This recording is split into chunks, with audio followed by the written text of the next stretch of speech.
नमस्कार। आपका अखबार के इस अंक में आपका स्वागत है। मैं हूं प्रदीप सिंह। राजनीति भी बड़ा अजीब खेल है। कब कौन ऊपर चढ़ जाएगा, कौन नीचे चला जाएगा, इसका पता नहीं होता। लेकिन एक बात का पता होता है कि राजनीति में, या बल्कि मैं तो कहता हूं जीवन के हर क्षेत्र में, विवेकहीन व्यक्ति परिस्थितियों के कारण, कोई किन्हीं विशेष परिस्थितियों या कुछ कारणों की वजह से अचानक हो सकता है कभी ऊपर आ जाए, लेकिन ऊपर बना नहीं रह सकता है। तो राजनीति का आप उदाहरण इतिहास उठाकर देख लीजिए, आपको ऐसा कोई व्यक्ति नहीं मिलेगा जो विवेकहीन रहा हो और राजनीति के शिखर पर लंबे समय तक रह पाया। तो आज मैं बात करने जा रहा हूं उत्तर प्रदेश की। उत्तर प्रदेश के मुख्यमंत्री योगी आदित्यनाथ की जो सबसे बड़ी राजनीतिक सफलता है, और मैं जब राजनीतिक सफलता की बात कर रहा हूं तो मैं उनके पूरे राजनीतिक करियर की बात नहीं कर रहा हूं। वो जब से मुख्यमंत्री बने हैं उस समय से भी बात नहीं कर रहा हूं। मैं बहुत अल्पकाल की बात कर रहा हूं, और ये अल्पकाल शुरू होता है 4 जून 2024 से। 4 जून 2024 को लोकसभा चुनाव का रिजल्ट आया, और नतीजा आपको मालूम है कि अखिलेश यादव की समाजवादी पार्टी को लोकसभा की इतनी सीटें मिली जो उसे कभी नहीं मिली थी। उसके जन्म से 1992 यानी 1992 में जब गठन हुआ समाजवादी पार्टी का, तब से लेकर आज तक की सबसे बड़ी टैली है लोकसभा सीटों की। तो जाहिर है अखिलेश यादव 7वें आसमान पर होंगे, और हो भी क्यों नहीं, इतनी बड़ी सफलता मिली है। और इतनी बड़ी सफलता मिली है मजबूत भाजपा के खिलाफ। जब मोदी का चुनाव हो और मोदी योगी दोनों सामने हो तब मिली है, तो निश्चित रूप से सफलता तो बड़ी है। लेकिन सफलता के कारणों को अगर आप इग्नोर कर देंगे, उनकी अवहेलना कर देंगे, उपेक्षा कर देंगे, तो फिर आप कहाँ जाएंगे इसके बारे में कहना बड़ा मुश्किल है। लेकिन ऊपर नहीं जाएंगे ये कहना बिल्कुल तय है। तो मैं बात कर रहा था कि योगी जी की राजनीतिक सफलता, बहुत बड़ी सफलता हासिल की है उन्होंने। तो सबसे बड़ी सफलता राजनीति में क्या होती है? अपने विरोधी को, एक फिलॉसफर का मैंने कई बार जिक्र किया है, चीन के फिलॉसफर है शुनजू।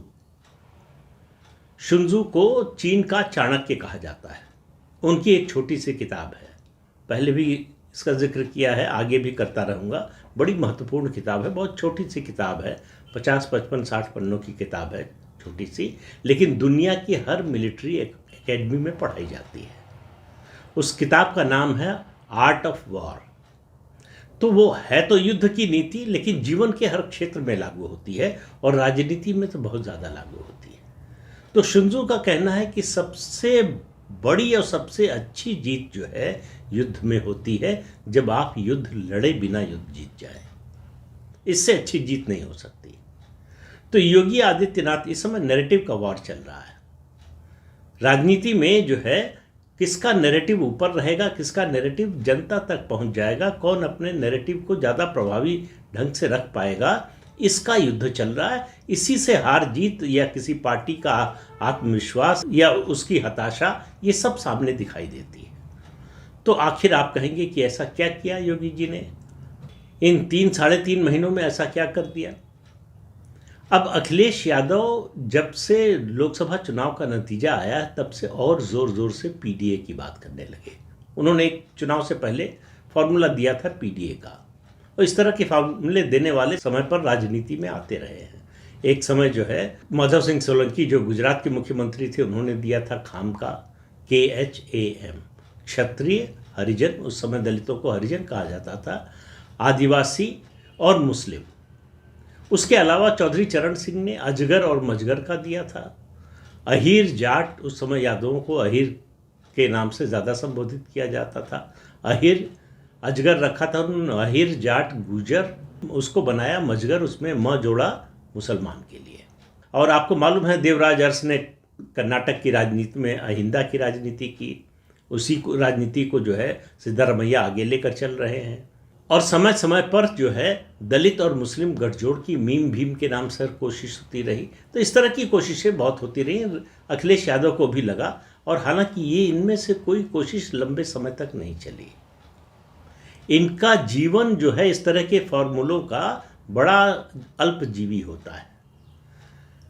तो अखिलेश यादव ने चुनाव से पहले दांव चला पीडीए का, पिछड़ा दलित और अल्पसंख्यक। हालांकि उसमें अलग अलग तरह से चीज़ें जोड़ते रहे, उनकी परिभाषा अलग अलग करते रहे, लेकिन मुख्य रूप से उनका पीडीए यही था।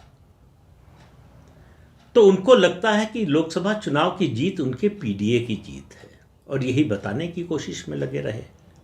अब ये धारणा जितनी लोगों के बीच में ज़्यादा जाए, जितनी ज़्यादा मजबूत हो, उतना ज़्यादा अखिलेश यादव और समाजवादी पार्टी का फायदा है। तो इसके खिलाफ जाने की, इसके खिलाफ बोलने की योगी आदित्यनाथ को ज़रूरत नहीं पड़ी। योगी जी ने क्या किया, जो अपराधी पकड़े जा रहे हैं, अब आप देखिए दो चीज़ें उससे बता रहे हैं वो। एक, जो अपराधी या आरोपी कह लें, अपराधी अभी नहीं कहना चाहिए जब तक अदालत से सज़ा न मिल जाए, जो पहले मिल चुकी है सज़ा, उसके आधार पर आप कह सकते हैं कि दो समुदायों से है, एक यादव और दूसरे मुस्लिम। तो किसी समुदाय के अपराधी हो सकते हैं। तो योगी जी का इसमें क्या योगदान है? कुछ नहीं। उनको अपराध की ओर ले जाने में उनका कोई योगदान नहीं। योगदान है तो समाजवादी पार्टी, उसके नेताओं का है। तो उन्होंने किया क्या कि ऐसे तत्वों, वो चाहे किसी जाति के हों, किसी धर्म के हों, अपराधी तत्वों के खिलाफ सख्त से सख्त कार्रवाई और त्वरित कार्रवाई करके लोगों का ध्यान आकृष्ट किया कि ये देश में एक मुख्यमंत्री हैं जो ज़ीरो टॉलरेंस की बात ही नहीं करते अपराध के खिलाफ, माफिया के खिलाफ, बल्कि उस पर अमल भी करते हैं। तो माफिया, अब माफिया अगर ज़्यादातर जो है मुस्लिम समाज से हैं तो जाहिर है कि उन पर कार्रवाई होगी। तो ये सवाल उठेगा कि आप मुस्लिम समाज के खिलाफ काम कर रहे हैं। आरोपी, अभी अभी हाल की जो घटनाएं हुई हैं, बलात्कार के जो आरोपी निकले हैं वो यादव समाज से निकले हैं। उनके खिलाफ जिस तरह की कार्रवाई हुई है, त्वरित कार्रवाई हुई है। उनके अवैध निर्माण वाले घर और शॉपिंग कॉम्प्लेक्स, ये सब गिराए जाने के साथ ही उनकी गिरफ्तारी, उनके खिलाफ अभियोग पत्र दाखिल करने की कोशिश, और जांच में अखिलेश यादव की ही मांग पर किया गया डीएनए टेस्ट का मुद्दा भी उन्होंने शामिल कर लिया। तो उन्होंने इसके जरिए दो चीज़ें बताई या दो काम कर दिए कहिए। उन्होंने लोगों को बता दिया कि समाजवादी पार्टी के राज में अपराध क्यों बढ़ता था, अपराधी तत्वों का हौसला क्यों बढ़ता था, उनकी क्यों चलती थी, उनका पैरेलल जो है साम्राज्य क्यों चलता था। ये लोगों की नज़र में बड़े स्पष्ट रूप से उन्होंने सामने रख दिया अपनी कार्रवाई से, और कानून और संविधान सम्मत कार्रवाई से। दूसरा काम उनका आसान कर दिया, उससे भी ज़्यादा अखिलेश यादव ने खुद ऐसे तत्वों के साथ खड़े होकर उनके समर्थन में। अब उनके लिए मुश्किल ये है कि ये मुस्लिम और यादव उनका कोर वोट है, इसको छोड़ दें तो नुकसान, और इसके साथ खड़े हैं तो और ज़्यादा नुकसान हो रहा है। तो उनकी सांप छछूंदर वाली गति है, न इधर जा सकते हैं न उधर जा सकते हैं। तो वो अपने कोर वोट के, जो उनके आरोपी हैं, अपराधों के आरोपी हैं, उन लोगों के साथ खड़े हो गए। तो योगी आदित्यनाथ ने ये किया कि अखिलेश यादव को मजबूर कर दिया कि वो अपराधी माफिया तत्वों के साथ खड़े नजर आए। अखिलेश यादव अयोध्या में जिस बच्ची के साथ बलात्कार का जघन्य कुकृत्य किया उनकी पार्टी के नेता ने, या फिर कन्नौज में जो हुआ मामला नवाब यादव का, दोनों में से किसी पीड़ित के घर नहीं गए, लेकिन मुख्तार अंसारी की मज़ार पर गए। तो अखिलेश यादव ने बता दिया, और इन दोनों आरोपियों के पक्ष में लगातार बोल रहे हैं। तो उन्होंने बता दिया वो किन के साथ खड़े हैं। योगी जी ने अपनी कार्रवाई से बता दिया कि वो किसके साथ खड़े हैं। वो कानून व्यवस्था के साथ खड़े हैं, वो संविधान के साथ खड़े हैं। तो चुनाव में जो संविधान की कॉपी लेकर सर पर घूमते थे अखिलेश यादव, उस संविधान के साथ तो नहीं खड़े हैं। संविधान उनको अपराधियों के साथ, बलात्कारियों के साथ, या बलात्कार के आरोपियों के साथ कहें, या आतंकवाद के आरोपियों के साथ, या माफिया के साथ खड़े होने की बात तो नहीं कहता है। तो ये संविधान सम्मत तो उनका आचरण हुआ नहीं। और अखिलेश यादव जहां खड़े हैं वहीं गड्ढा खोदते जा रहे हैं लगातार। उनको लग रहा है कि उनको ये उम्मीद है, या कहें कि उनकी एक गलतफहमी है, उनका वो इस मुगालते में है कि इस गड्ढे में वो योगी जी को गिरा देंगे। ये मैं मानता हूं विवेकहीनता की पराकाष्ठा है। आप जहां खड़े हैं वो गड्ढा आप खोदते रहेंगे तो उसी में गिरना आपका तय है। तो अखिलेश यादव अपने ही बनाए दलदल में लगातार धंसते जा रहे हैं। पीडीए से निकलकर अब उनकी छवि जो है मुस्लिम यादव, और मुस्लिम यादव में भी आप किसी समाज के साथ खड़े हो सकते हैं, समर्थन कर सकते हैं, उसका समर्थन ले सकते हैं, उसका जनतंत्र में ये सब चलता है, सभी पार्टियां करती हैं। अलग अलग सामाजिक समूहों को अपने ओर आकर्षित करने का, अपने से जोड़ने का, उनको प्रोत्साहन देने का काम करती हैं, उनको टिकट देती हैं, उनको पार्टी में पद देती हैं, ये सब होता रहता है। लेकिन अगर उनमें से अपराधी हैं उनके साथ आप खड़े हैं और जो पीड़ित है उसके खिलाफ खड़े हैं, तो फिर लोगों को आपके बारे में धारणा बनाने में थोड़ी आसानी हो जाती है। उनको समझ में आ जाता है कि आप किस तरह के तत्वों का साथ देते हैं और किन का विरोध करते हैं। तो आप संविधान और कानून का साथ तो नहीं दे रहे। ये बात इलाहाबाद हाईकोर्ट कह चुका है। जब अखिलेश यादव मुख्यमंत्री थे और आतंकवाद के आरोपियों के खिलाफ मुकदमा वापस लेने की सिफारिश की उनकी सरकार ने, उस पर बड़ी सख्त टिप्पणी की थी हाईकोर्ट ने। उन सबको सजा हुई, उनमें से कोई बरी नहीं हुआ। ये जो आरोपी, मैं जिनको कह रहा हूं जो आरोपी हैं, अभी तक उनका स्टेटस जो है कानूनी आरोपी का ही है, क्योंकि किसी अदालत में अभी उनका दोष सिद्ध नहीं हुआ है, तो इसलिए उनको दोषी अभी नहीं कहा जा सकता। लेकिन अखिलेश यादव अगर उनके साथ खड़े हैं तो अखिलेश यादव में इतना साहस होना चाहिए, इतनी हिम्मत होनी चाहिए कि सार्वजनिक रूप से ये कह सकें कि ये लोग निर्दोष हैं। वो कहने की भी हिम्मत नहीं हुई। आप एक भी बयान उनका नहीं दिखा सकते कि वो नवाब यादव या मोहित हसन को जो है वो निर्दोष कह रहे हो। एक जनरल सा स्टेटमेंट शुरू में दिया था कि किसी निर्दोष को नहीं फंसाना चाहिए और इसका फैसला जो है जांच में डीएनए टेस्ट से होना चाहिए, वो भी हो गया। उस पर मायावती जी की क्या प्रतिक्रिया थी आपको पहले बता चुका हूं, उससे भी अखिलेश यादव फंस गए। अब दूसरी बात यह हुई है कि कांग्रेस पार्टी जो इसका तमाशा देख रही है वो अखिलेश यादव के साथ नहीं खड़ी हुई, लेकिन वो पीड़ितों के साथ भी खड़ी नहीं हुई।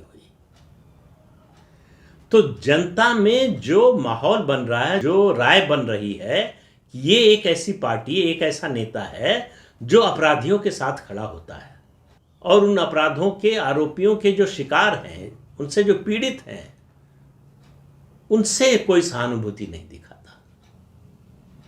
राहुल गांधी भी और प्रियंका वाड्रा भी लड़की हूं लड़ सकती हूं का नारा तो दे दिया था, लेकिन इन लड़कियों के साथ खड़े होने की हिम्मत नहीं दिखाई। क्यों?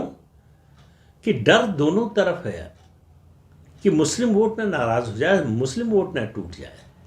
तो उत्तर प्रदेश में इस समय अघोषित रूप से कांग्रेस और समाजवादी पार्टी में मुस्लिम वोट की लड़ाई चल रही है। ये लड़ाई अभी अंदरूनी सतह पर है, बाहर नहीं आई है। आपको कोई ऐसा बयान सुनने को नहीं मिलेगा, आपको कोई ऐसी कार्रवाई देखने को नहीं मिलेगी, लेकिन दोनों का राजनीतिक अस्तित्व टिका हुआ है उस पर।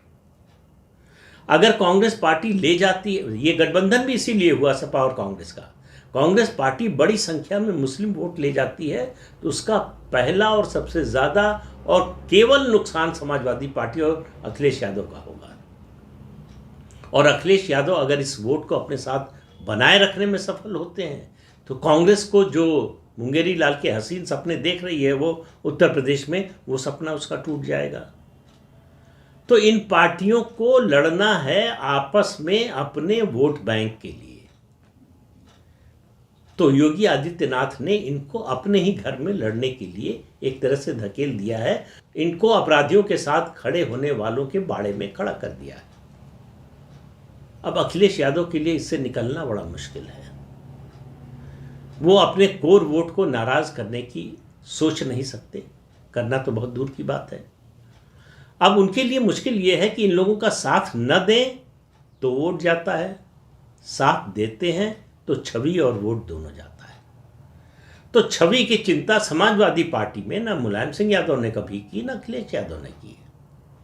उनको अपनी छवि पर बड़ा गर्व है कि माफिया हमारे साथ है तो इसमें कोई शर्म की बात नहीं, और बलात्कारी हमारे साथ हैं तो उसमें भी कोई गड़बड़ नहीं है। मुलायम सिंह यादव का बड़ा मशहूर बयान, जब तब उसको कोट किया जाता है कि लड़के हैं, लड़कों से गलतियां हो जाती हैं तो क्या फांसी दे देंगे। अब आप इससे मानसिकता समझिए।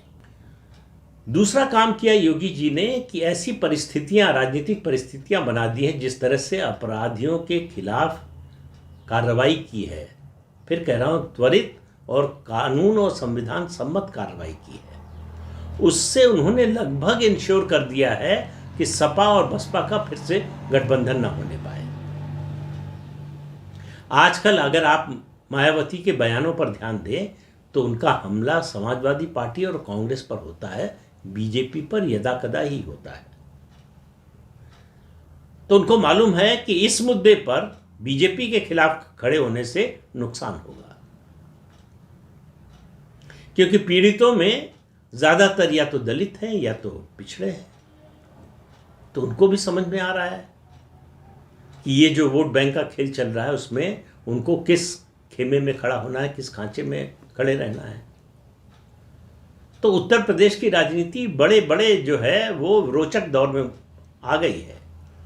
तो योगी आदित्यनाथ ये युद्ध लड़े, पीडीए का जो युद्ध था, संविधान बचाने का जो युद्ध था, मतलब युद्ध से मेरा मतलब है नैरेटिव का युद्ध, उसमें बिना लड़े वो जीत रहे हैं।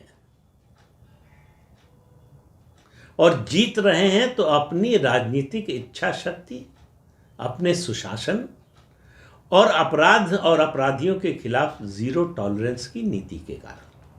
और अखिलेश यादव को देखिए कि अपनी क्या छवि बना रहे हैं। वो योगी जी का विरोध करने के चक्कर, उनसे खुन्नस के चक्कर में पूरे साधु संत समाज की तुलना माफिया से कर रहे हैं। वो कह रहे हैं कि पीठाधीश्वर और माफिया में कोई अंतर नहीं है। कोई विवेकशील व्यक्ति इस तरह का बयान दे सकता है, लेकिन अखिलेश यादव दे रहे हैं, उस पर टिके हुए। उनको लग रहा है कि उनका बड़ा मास्टर स्ट्रोक है, उन्होंने जो है चोट कर दिए, वार कर दिया है योगी जी पर। उनको मालूम नहीं है कि उन्होंने अपने पैर पर कुल्हाड़ी मार ली। माफिया से उत्तर प्रदेश की जनता, आम जनता, और लोगों को छोड़िए, मैं व्यापारियों की, उद्योगपतियों की या बड़े लोगों की उनकी बात ही नहीं कर रहा हूं, आम लोगों की बात कर रहा हूं। किस तरह से लोग पीड़ित रहे हैं और बरसों बरस पीड़ित रहे हैं, उससे किस तरह से निजात दिलाई है मुख्यमंत्री योगी आदित्यनाथ ने, ये उत्तर प्रदेश की जनता जानती है। इसको सिर्फ वोट से मत तौलिए। इसमें वोट ज़्यादा मिला तो इसका मतलब समर्थन है, इसमें कम मिला तो इसका मतलब विरोध है। चुनाव में वोट मिलने और न मिलने के बहुत सारे कारण होते हैं, लेकिन अगर इस मुद्दे पर जनमत संग्रह हो जाए तो समाजवादी पार्टी का जो कट्टर समर्थक है उसको छोड़कर सारे वोट उत्तर प्रदेश में योगी आदित्यनाथ जी को इस मुद्दे पर मिलेंगे। हमारे यहाँ, हमारे संविधान में जनमत संग्रह की कोई व्यवस्था नहीं है, कोई प्रावधान नहीं है, तो वो तो न होने वाला है न हो सकता है, तो इसलिए उसकी बात न करें। लेकिन आम लोगों की जो भावना है, जन भावना, इस मुद्दे पर योगी जी के साथ है और अखिलेश यादव के खिलाफ है। जो उनके कट्टर समर्थक हैं उनका वेस्टेड इंटरेस्ट है अखिलेश यादव के साथ रहने में। उनको मालूम है कि अगर साथ नहीं रहेंगे तो और बुरी दशा में जा सकते हैं, तो इसलिए उनके सामने, उनके पास कोई विकल्प नहीं है इसके अलावा कि अखिलेश यादव के साथ खड़े रहें। लेकिन सवाल वही होगा, कब तक? अगर यही रवैया रहा अखिलेश यादव का तो कब तक उनके साथ खड़े रहेंगे? तो उत्तर प्रदेश की राजनीति में योगी जी ने ऐसा दांव चला है, उस नैरेटिव के अखाड़े में उतरने की जरूरत ही नहीं पड़ी। उस नैरेटिव के अखाड़े में उतरे बिना ही वो जीत रहे हैं, और उनको जिताने में उनके सबसे बड़े मददगार उनके विरोधी हैं, राजनीतिक विरोधियों की बात कर रहा हूं, और इस मामले में अखिलेश यादव की बात कर रहा हूं। अखिलेश यादव ऐसे बयान देकर और उनके जो समर्थक वहां ताली बजाते हैं, सुनकर उनकी गर्दन और तन जाती है। उनको लगता है कि बहुत बड़ी बात कह दी है, इस तरह की बात तो आज तक कोई कह ही नहीं पाया।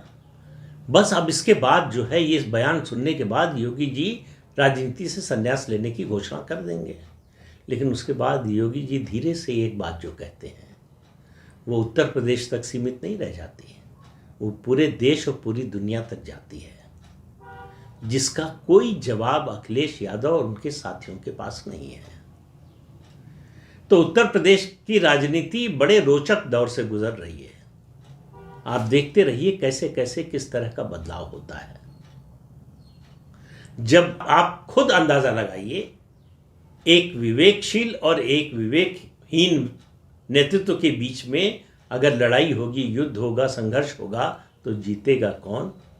इसके बारे में विश्लेषण के लिए, आकलन के लिए या निष्कर्ष निकालने के लिए आपको कोई किसी ज्योतिषी की ज़रूरत नहीं है, रॉकेट साइंस की भी ज़रूरत नहीं है। सामान्य ज्ञान, सामान्य समझ की ज़रूरत है। और मेरा मानना है कि इस देश के वोटर के पास, मतदाता के पास, आम आदमी के पास सामान्य समझ का भंडार है, विशाल भंडार है। वो किसी भी नेता, किसी भी पत्रकार, किसी भी विश्लेषक, किसी भी विशेषज्ञ से ज़्यादा समझता है इन बातों को। उसका मर्म भी, उसका निहितार्थ भी समझता है, उसका मर्म और उसके पीछे की जो नीयत है उसको भी समझता है। तो इस अंक में इतना ही। अगले अंक में फिर मिलेंगे किसी नए मुद्दे के साथ। तब तक के लिए अनुमति दीजिए। आपसे अनुरोध है कि चैनल देखिए, शेयर कीजिए, लाइक कीजिए और सब्सक्राइब जरूर कीजिए। नमस्कार।